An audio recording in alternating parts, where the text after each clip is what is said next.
Far Cry 4 takes place in a beautiful open world roughly based on the area around the Himalayas in Nepal.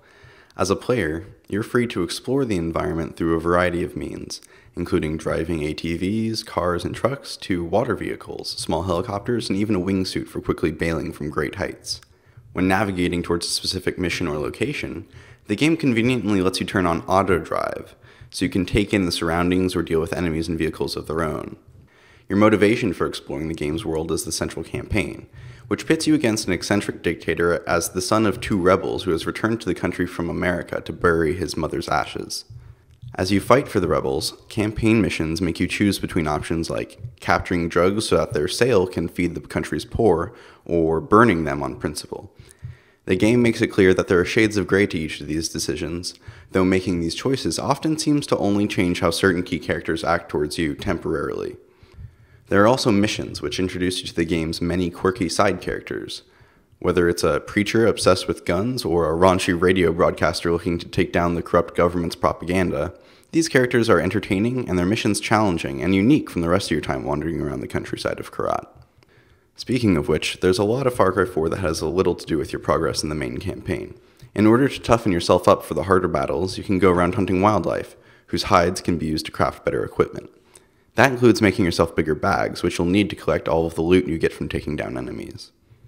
It's worth it to do so, however, because you can periodically sell it for a huge boost in cash, which in turn lets you buy more of the weapons that you unlock. You unlock weapons by completing key missions and by taking over bell towers scattered around Karat to play the rebels' radio transmissions instead of government propaganda.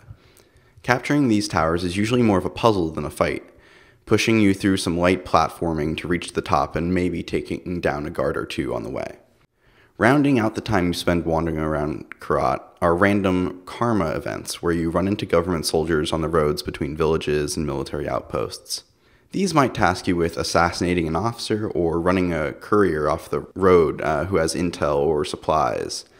Typically, these only take a minute or two to knock out, and they're a lot of fun because you never know when another group of soldiers, or let's say a pack of wolves or bears or leopards, will stumble upon you, forcing you to change tactics just as you get the upper hand. Far Cry 4 is the first shooter since Wolfenstein to focus on providing a fun single-player campaign instead of tacking one on to what seems like a primarily multiplayer game.